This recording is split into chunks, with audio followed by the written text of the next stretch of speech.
Okay, so for the multimeter, let me answer this question. Regarding the multimeter, if you're worried that it's unreliable and you have your own, go for it, use it.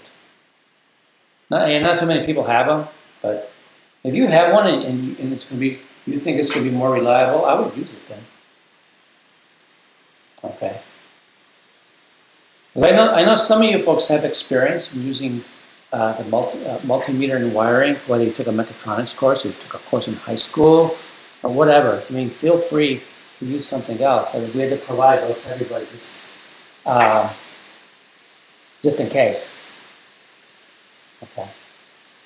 So let me talk about the model for electric current, simple model called the Bruder model. I want to talk a little bit about that and talk about resistance and power in a circuit. But before I go through that, I want to give a more general description of electric current. And it's going to be, my description is going to be along the same lines as basically what I did when I talked about electric flux. Because you can describe current in terms of a flux of related to a flux of particles. So, and I've added a slide that you don't have in the notes, so which is related to the slide I added in the Gauss's law notes. So remember how we talked about current last week? We said for the simple case where you have electric current flowing through a wire, the charge is moving perpendicular to some cross-sectional area, and the charge is uniformly distributed throughout the volume of the wire. That the current is just the number of charge carriers per unit value n, the cross-sectional area of the wire, the drift velocity of the electrons, and then the charge of the electrons. Of course, I can call V sub d the drift velocity of the charge carriers, and then I can call Q the charge of the charge carriers, and then N becomes the number of charge carriers per unit volume. That was the definition of current that I described for a very simple case. But what if I don't have a simple case? What if maybe the drift velocity is not perpendicular to the normal to a cross-sectional area? What do you do then? So I'm a couple of slides ahead. 1 second. So the first thing you got to do is understand that the charge that's passing perpendicularly through a surface is due to the component of the velocity vector that's parallel to the normal. To figure out the component of the velocity vector that's parallel to the normal, you have to take the dot product of the velocity vector with the normal to the surface. So I'm going to show you a slide now that looks like one I showed you a week ago. Imagine a flow of a fluid of particles of density n, where n is the number of charges per unit volume, and each one of them has a charge q. And so this came from the idea of flux that we talked about earlier. I just changed the words, same picture. So the particles passing through A1 in a time delta t, A1 is perpendicular to drift velocity, is V times V1 times delta t times n times A1. The number of particles passing through A2 and delta t now requires a dot product because V2 is not parallel to the normal to the surface of A2. If there's no source or drain of current inside the volume, then V2 equals V1, which is the drift velocity of the charge carriers.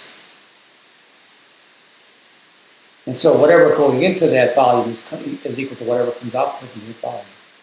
And so the amount of charge passing per unit area per unit time is Q times N times the dot product of the drift velocity times n hat.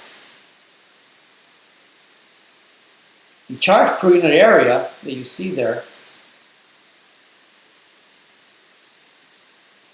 can be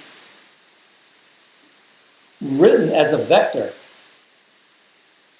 The Q times N times V sub D is called the current density.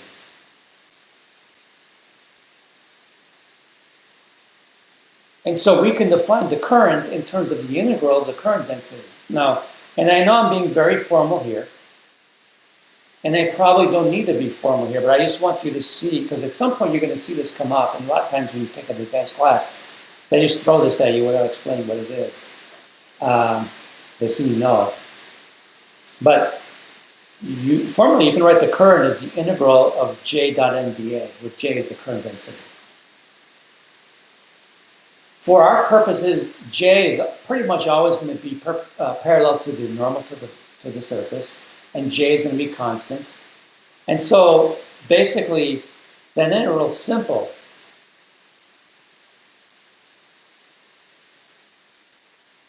That integral is simple. It's just going to be J times A equals I. If I go back a slide, where you see the current up here, if you take I over A, that's just N times V sub D times Q.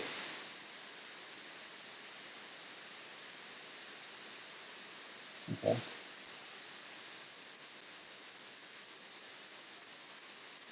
So I just wanted to mention this is more of a formal way of relating the current to the current density. But in all our cases, J is going to be parallel to N hat, and J is going to be uniform over the area. And so you can pull the J out, and you get the integral of J dA, but the integral of dA is A. So I is J times A. And you'll see the equation in a minute. So when we talk about the model of electric conduction, let's talk about what happens when a light bulb goes on. You connect a light bulb to a battery. The battery does electrical work on the electrons, causing electrons to move. So the work done by the battery gives the electrons kinetic energy.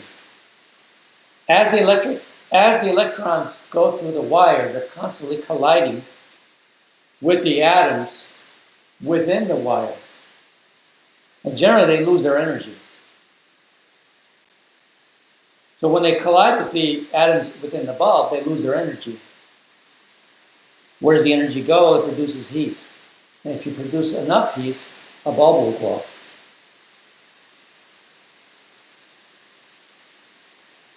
If something gets hot enough, it's going to glow, right?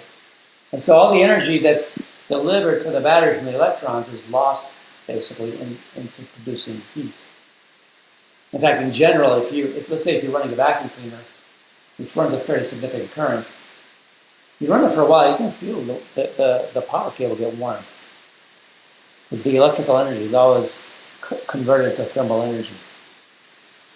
That's why when you take the battery out of the circuit, everything goes off because there's nothing to pump the electrons through. The battery keeps pumping the electrons through.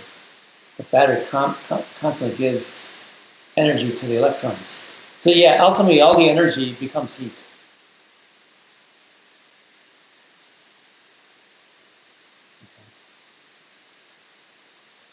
And again, because the electrons are colliding with the atoms in the wire, the velocity of the electrons in between collisions is fairly high. But the time it takes for an electron to go from one end of the wire to the other end is quite long because of all the collisions it undergoes. So the drift velocity is small.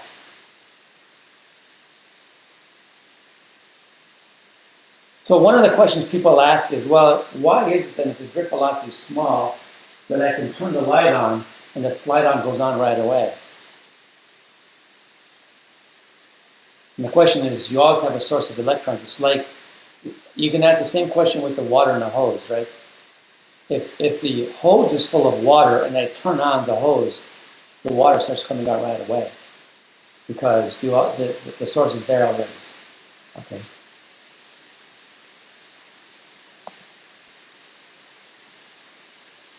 Now, the kinetic energy loss of the electrons increases the vibrational energy of the atoms, and that vibrational energy is really we talk about the temperature increase in heat. Because temperature, remember, is, if you've covered in chemistry maybe, I don't know if you've got it 215, but temperature is a measure of kinetic energy of particles. So the more energy particles have, the higher the temperature. So let's make a simple model of electrons in a wire. And let's do a little modeling. This is the Drude model. So let me draw a wire in a circle. Here's a wire. And I'm going to apply an electric field in the wire by using a battery. And the electric field, the magnitude of the electric field is going to be equal to the magnitude of delta V over the distance between the two ends of the wire. Let's assume that the field is uniform, just to make the math easy. In general, this is the case. The field is uniform. Okay? And this can apply not only to, by the way, what I'm saying now not only applies to electrons in a wire, it you can talk about charge carriers in some sort of electrolytic solution. If the only force acting on the electrons is just due to overall, the force is due to electric field, then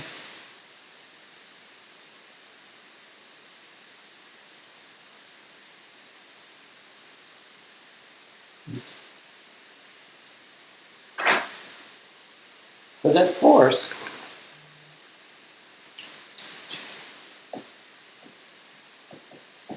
is MA, which is Q times V. And so A is going to be Q E over M. And granted, I know there's collisions in between, electrons in the atoms in there, but I'm really focusing on this.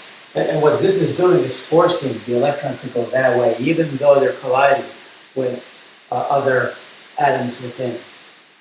Okay, this is always there. Okay, this force is always there, but the collision between atoms is not always there. Okay. So this is going to be the overall acceleration.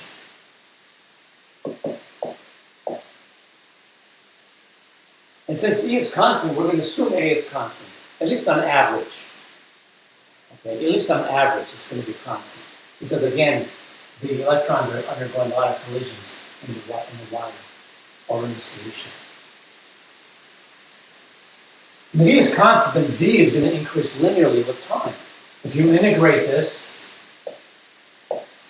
V is going to be V naught plus Q E over N and time.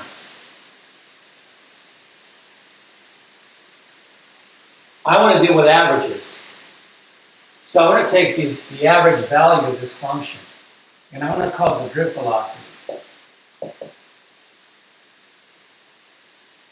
So I want to average this function. I want to look at the average of my initial velocity of all the particles, of all the electrons in the, or I should say the charge carriers in the system. These are going to be randomly oriented. If you have vectors that are randomly oriented, then really the average of this is going to be 0. And then the average here is just going to be Q E over N times some average time. And I'm going to call this time tau.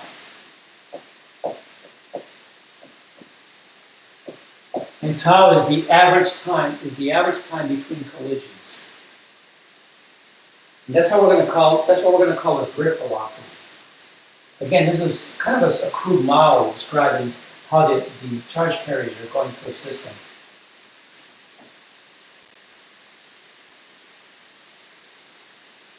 Okay. So V sub D is Q E over M times tau, which is the time between collisions. So if J is our current density, if J is N Q V sub D, then we can write an expression for J. J is written as N Q times this thing.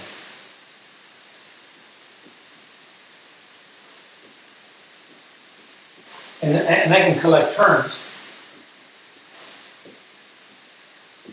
And Q squared over N south times the electric field. So basically, the current density is some constant times electric field. And that's called the constant sigma. Sigma is called the conductivity. Now, the Y or I is going to be J times A.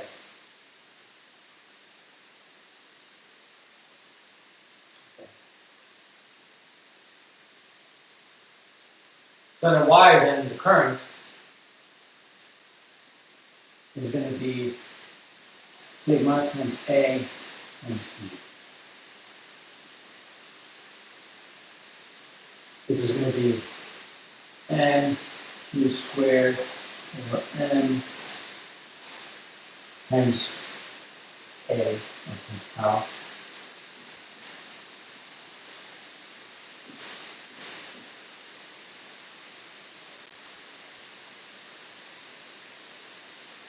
This thing, by the way, is called a conductivity.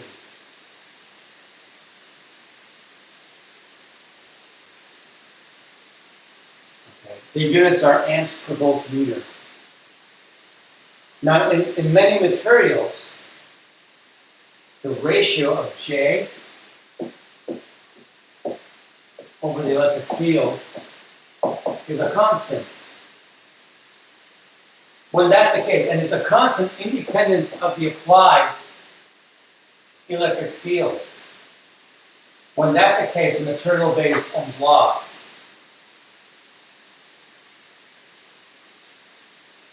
This is the way of writing Ohm's law. I mean, this is really the way to write Ohm's law. That this ratio is a constant independent of the applied field.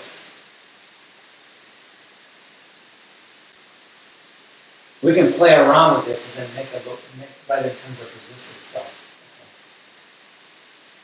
And Ohm's law is like Hooke's law because it's only valid for a range of values for the electric field. If you have too high of electric field, this ratio won't be constant as opposed to electric field.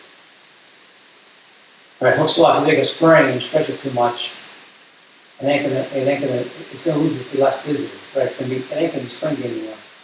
All right, same thing.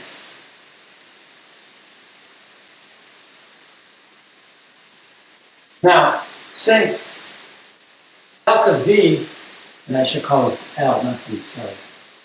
Since delta V is E times L, then we can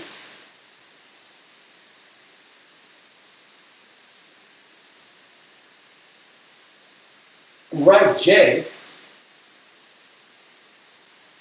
We could write J as sigma times delta V over L. So let's do that.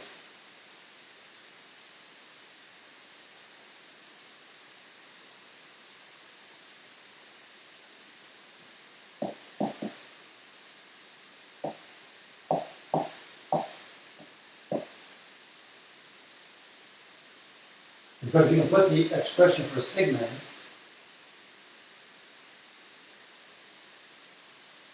We wanted to. But anyway,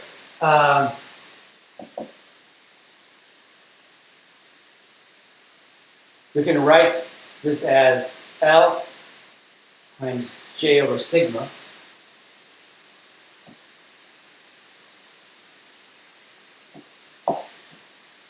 Oops, write delta V.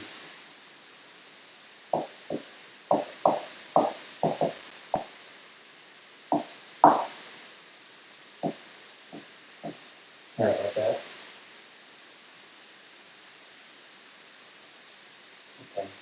and J is I over current.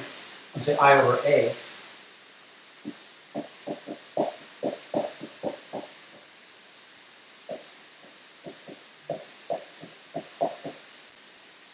So delta V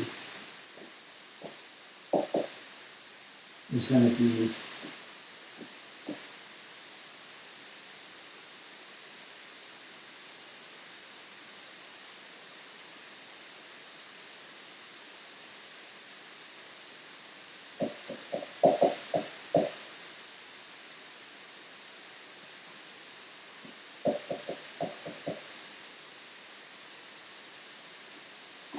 I messed this up, sorry.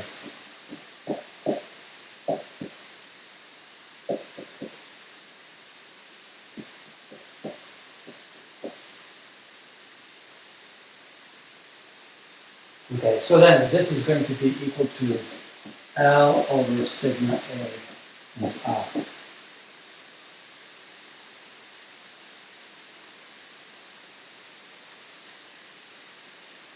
This term in parentheses is called the resistance. It's called the resistance of the material. Okay? So now you have Ohm's law written in a more familiar form as compared to this. This term is called a resistance, which is a measure of opposition to current.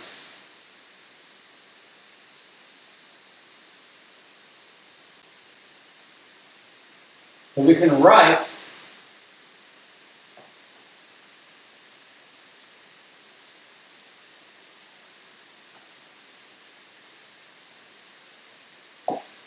R is equal to L over sigma times A. But we can rewrite it in the following way. If we say that rho is equal to 1 over sigma. So rho is called a resistivity.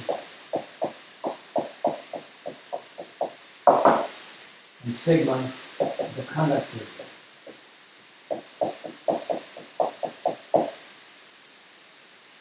Okay. What are the units for this? The units for this are ohm, meters. The units for this, mole, meters. I'm just go backwards. Okay. So from this simple model, you can see where the idea of resistance comes from. And again, the unit for ohm is small. Typically, we work with 10 to the 3 ohms or 10 to the 6 ohms, which is a million ohms. 10 to the 3 ohms is a kilo ohm. The quantity, rho again, is the resistivity. The resistivity for conductors is small, is somewhere of the order of 10 to the minus 8 ohm meters. And for insulators, it's about 10 to the plus 10 ohm meters. And it is something that's dependent on temperature. Resistivity is dependent on temperature. Our model doesn't really show that, because our model really doesn't take into account quantum mechanics.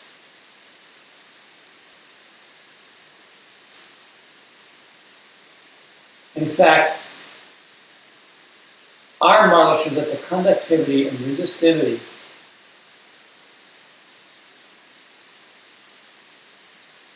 is, number one, independent of the electric field. Okay. This model shows that rho depends on V average.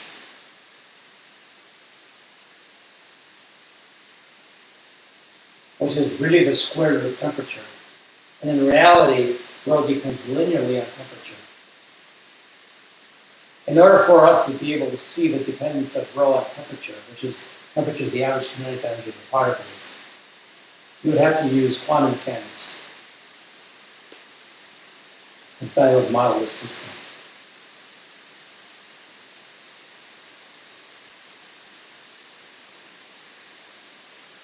Okay.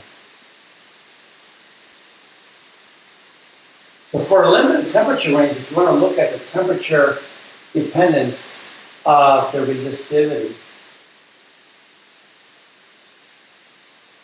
it depends linearly on temperature over a small temperature range, where rho naught that you see in the expression is the resistivity at 20 degrees Celsius.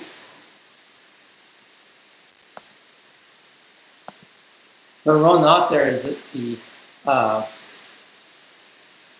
value of the resistivity at 20 degrees Celsius. Alpha is called the coefficient of resistivity. Okay. And its units are 1 over Celsius. You can derive the expression for alpha by rearranging the equation for rho, and you get alpha is 1 over rho naught times delta rho over delta t. And that represents an average alpha. If you want a value at a particular temperature, then you got to take the derivative of that function with respect to time. Of course, since let me switch again. Since resistance depends on, is linearly proportional to resistivity, then the resistance also varies linearly with temperature as shown in that equation.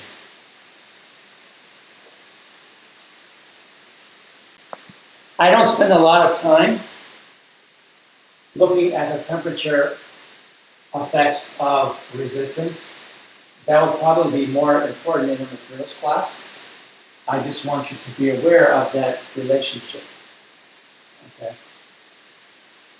You can design a thermometer that's based on temperature change, but you have to calibrate it carefully. Then in reality, if you look at the resistivity as a function of temperature, it's not really linear. You actually have to do an experiment and make a measurement. And based on the results of your measurement, you can define a thermometer based on the characteristic resistivity of the system. Typical values of the coefficient of resistivity is about 10 to the minus 3 Celsius.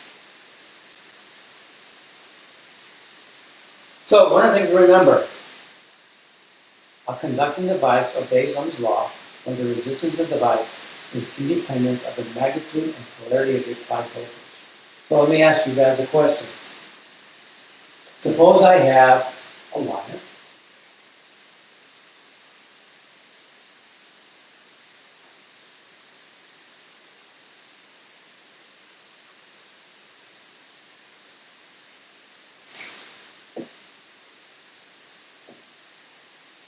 Carrying 3 amps. Okay? It's a wire that obeys Ohm's law. Suppose I double the current to 6 amps, what happens with resistance?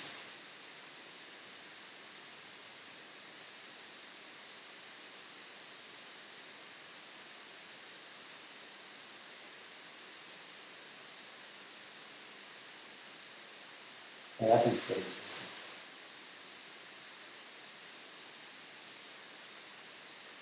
Turns out it doesn't change because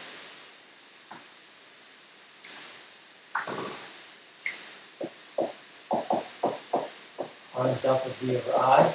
If the material obeys Ohm's law, this ratio is constant independent of the applied voltage. If I double the current to 6 amps, that means I double the voltage to some new value. Okay. What are some examples that don't obey Ohm's law? Good question. One is a light bulb. A light bulb doesn't obey Ohm's law. And the reason why, because it heats up. As it gets hot, its resistance changes. Okay. Generally, if you have a resistor that obeys Ohm's law, it won't get hot. Once it starts getting hot, its resistance changes. A diode is another one. Diode does not obey Ohm's law. And so when we do the Ohm's law lab next, you're going to do 3 examples.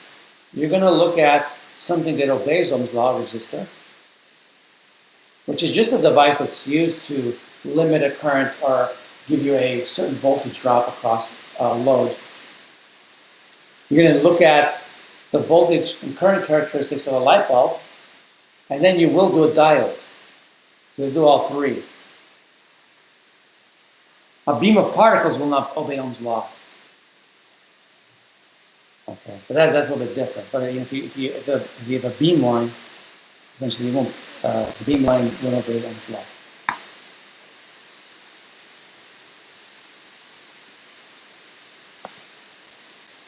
So one more thing I want to talk about in this chapter is electrical power. Batteries convert chemical energy into electrical energy. And that electrical energy gets converted into heat as the electrons slam into the atoms in the material. So what happens is you get energy decrease as charge goes through a resistor or a resistive device. So you define the power as basically the work per unit time done by the battery, or delta U per unit time of the system. Well, delta U is Q delta V. And I wrote delta Q there because that's basically represents the amount of charge that's flowing in some unit time. But delta Q over delta T is current. So power is delta V times I. So I want to remind you that power, electrical power, just like the expression for power you saw in the previous class, that's a defined quantity. The power is based on definition. The equations you get for power are based on principles, but power itself is based on definition.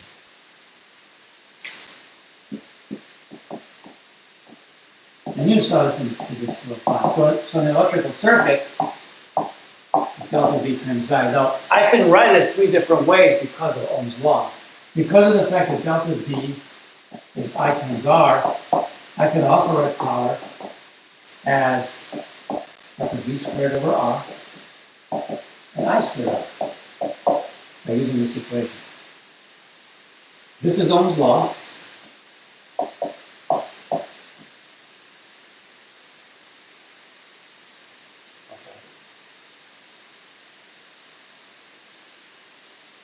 But this is not a law or anything. This is just comes from a definition, right? And I say that because the pet peeve of mine is folks in other fields give this a name.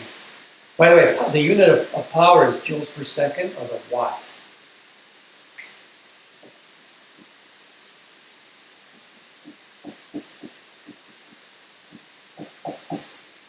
There's folks in other fields that call this Watt's law. It's not a law. In fact, Watt had nothing to do with electricity. He died before the laws of electricity were developed. Okay, so some people will call it Watt's law, but it's not Watt's law. You'll actually see textbooks in other fields that call it Watt's law. They're not physics textbooks. Okay. All right, so which bulb has a greater resistance, a 25 watt bulb or a 100 watt bulb, based on our definition? Well, you need to understand that a light bulb is rated at a certain voltage. A light bulb is rated at 100 volts. 120 volts. So based on that, which bulb has a greater resistance? What do you think? Yet a 25 watt bulb has a greater resistance because all you got to do is look at the equation in this form. In both cases, the delta V is going to be 120 because, excuse me, both bulbs are going to run at 120 volts. Right? In order to make this guy bigger, the resistance has to get smaller. The 100 watt bulb has a lower resistance. So it'll run a much larger current through it. Okay. Something that people get mixed up with. Right? The 100 watt bulb has a lower resistance. So let me do an example involving Ohm's law of power.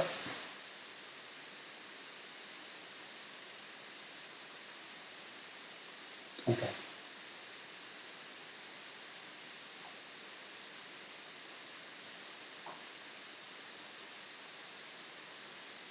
We have a circuit.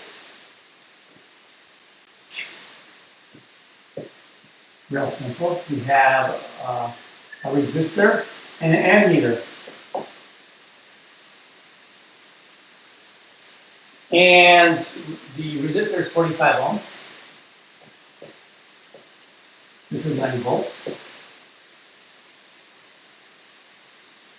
And we want to find the current in the circuit, the charge delivered by the battery, and the energy delivered by the battery in 15 minutes.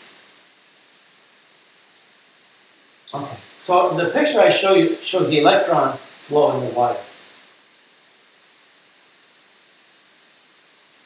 Now we know from Ohm's law, delta V is equal to I times R. So I is delta V over R. You have 9 volts over 45 ohms. This gives you 2 amps or 200 milliamps.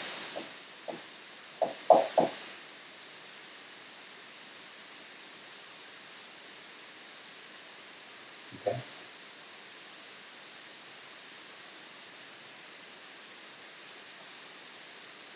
What's the power dissipated? Well, power is delta V and pi. Delta V is 9 volts. I is 22 amps. The product of these two gives you 1.8 watts.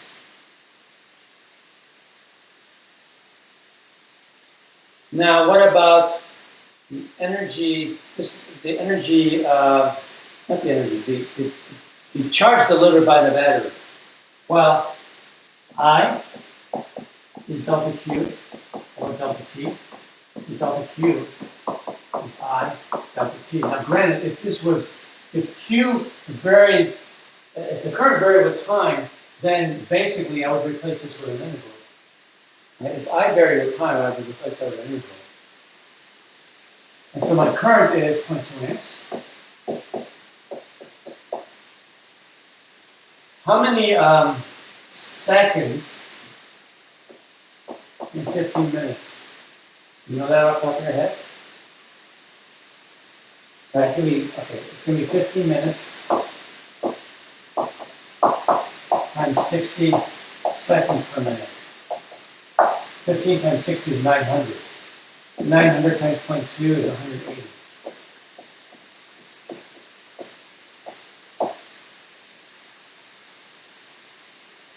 And what's the energy? What's the energy supplied by the battery? Well, if P is dW dt and P is constant, then can I say very readily that the energy is power in delta T? And we know this is 900 seconds. 100 joules per second, which is a watt, and 900 seconds. That's going to give you 1620 joules. By the way, if you take the 162 joule, remember that delta V, the joule per coulomb. If you take this divided by the 9 volts, we'll get to 180 coulombs. These are the type of questions you're asked in the homework in chapter 27. They're fairly straightforward. I mean, most of them are fairly straightforward. I put actually a bunch of conceptual questions. There's actually 15 questions on the assignment. A lot of them are conceptual, like looking at a circuit. Because one of the hard things students have is, interpreting what that circuit means. And so I have a bunch of problems, really questions, asking you conceptual questions about circuits in general. Without understanding conceptually what's happening in a circuit, it's hard to solve problems. Okay. And I did cover the chapter in kind of a rudimentary fashion. I went through it kind of quick. But I think really for this class, it's really all you need to know. The only thing I kind of went beyond the scope is maybe writing the relationship between I and J. But I kept my discussion fairly simple in this chapter. Do you have any questions?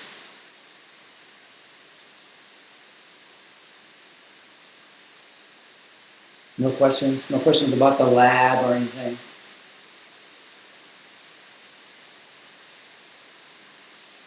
Okay, so if you don't have any questions, we don't have much new because we just started a new chapter. I think we're done. Okay, so we'll end early, a little bit early today. Please, if you have questions on the multimeter quiz, ask. Tyler's available tomorrow for questions. And for this lab, you want to, if you have questions on this lab, the best thing to do is you have to do a Zoom, some kind of Zoom meeting. Answering questions by email is a little bit inefficient. So use the tutors, use me, whatever, okay? But don't hesitate to ask questions. Watch the video that Tyler created. I sent you an email with the link, okay? All right, so I'll see you, some of you in 210R. The rest of you guys have a nice rest of the week.